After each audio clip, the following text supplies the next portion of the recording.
With everything that is going on in our country today, everything that we are experiencing, you have to understand that our children do not have, they are not tethered to anything, that we are tethered by a thread because of how we were raised. We remember our grandparents, and you have to be uber vigilant. Our whole culture right now is set up for you and the values that we grew up on to lose. Let me give you an example. I don't know if you've ever seen the TV show Glee, but this show stands out and stands for almost every value that I have. I've seen this episode or this show twice with my wife this year, and I've watched it in stunned horror combined with a sense of admiring awe. It is a brilliant, brilliant show. Very, very, very well done. But it is a horror show. If you've never seen it, it's about a high school glee club. All of the characters are extremely good-looking, extremely talented. Everybody in here, she's, by the way, hysterical. Everybody in here is somebody that your kids would want to be like.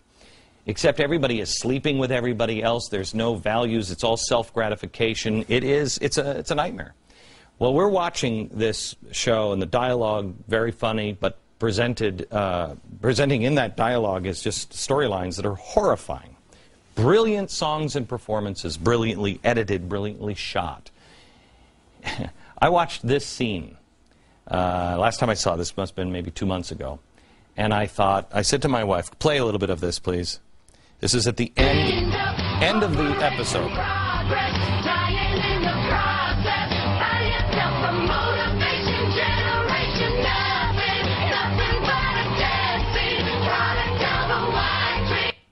It goes on. It is brilliant. Brilliant. I looked at my wife and I said, there is no way to beat this. There is no way to beat this. And it will go by most people, and they'll say, oh, it's no big deal. Pay attention to the lyrics. This is Sing by Chemical Romance. And I love it. I love it. But listen to the lyrics. Cleaned up. Corporation progress, dying in the process, children that can talk about it, living in the railways, people moving sideways, sell it to your last days, buy yourself the motivation generation, nothing but a dead scene, product of a white dream. This is propaganda, and it's an anthem. It's an anthem saying, join us. How can you and I possibly win against that? Then I remembered a story about my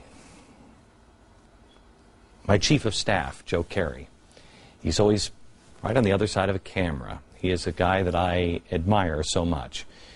I think I admire his grandparents and his mother more than him.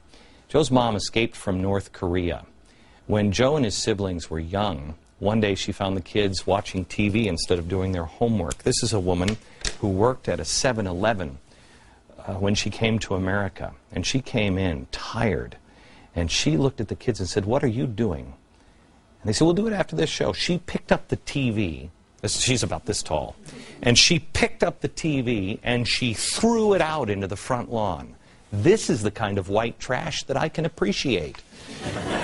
Joe said he didn't have a TV in the house again until he was about 18.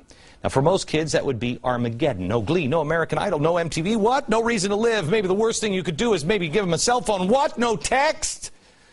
Well, without TV, here's what happened to Joe's family. Joe's brother wound up with something like 1,500 doctorates. I think he actually has a doctorate and a PhD from Oxford, 3 master's degrees. He's now a tenured professor and is at 3 of the prestigious universities. His sister is like a modern-day Florence Nightingale, registered nurse, an attorney, works in the healthcare administration on one of the hospitals that she oversees, the oldest in America, the one founded by Ben Franklin.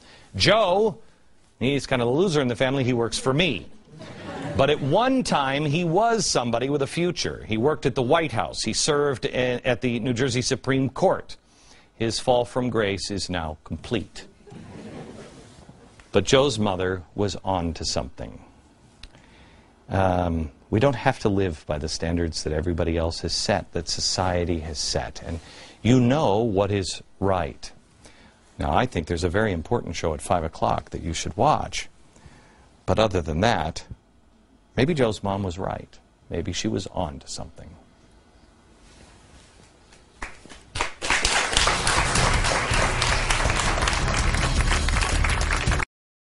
studio audience of parents concerned about the indoctrination of their children in school. Nick, you are from York, Pennsylvania. And what are you doing?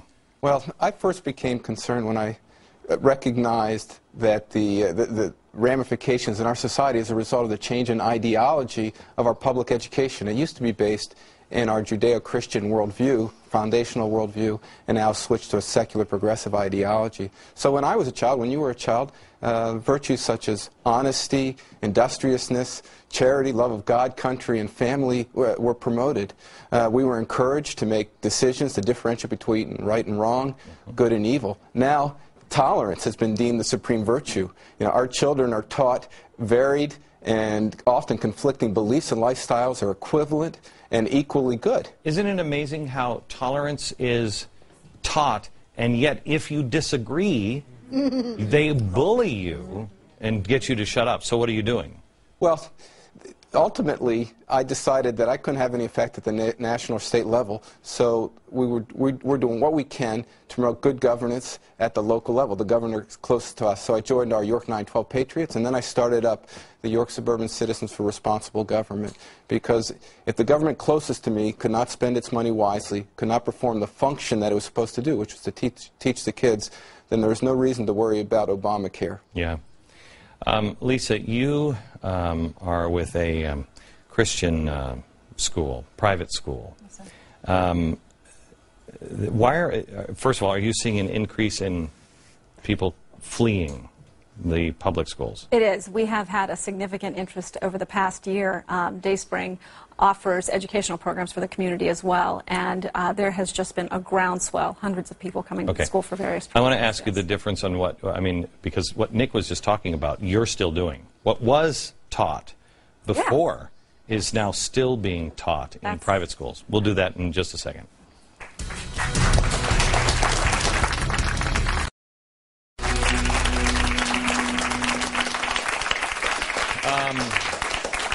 Tonight, concerned parents and people who are thinking, what is happening to our kids? And this is the beginning. This is the first in what I hope to be a series of episodes of people that are... The first episode here is, there's a problem. The next episode will be, here's what you do. But Lisa, I wanted to bring you in because you are actually doing something in your school. And what is the difference between what is being taught in your private school that was taught and no longer taught in public schools? Yeah, it's completely different.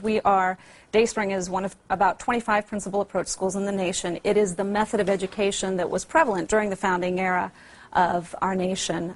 It teaches students. We want them to be able to think and to reason from biblical principles and apply them to every area of life. And it really is designed and created with the intention of counteracting that secular and socialistic efforts that are going on in America today. We restore those principles like self-government that generations were raised up in, to teach responsibility and accountability and taking care of your neighbor. And those are really founded in biblical principles. And we teach our students to stand on those truths.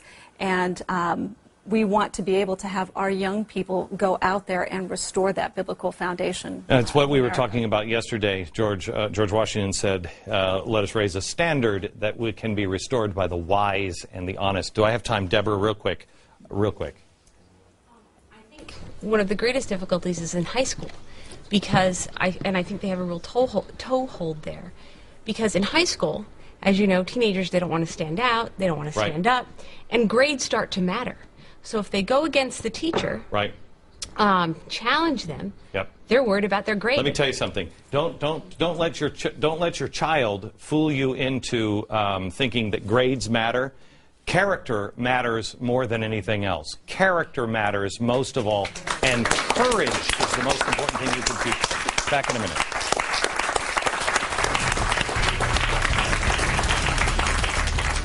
Schools here for their children. Jesus makes his appearance as a corpse, the living man, a wine-guzzling vagrant and precocious socialist. Watch your children. From New York, good night.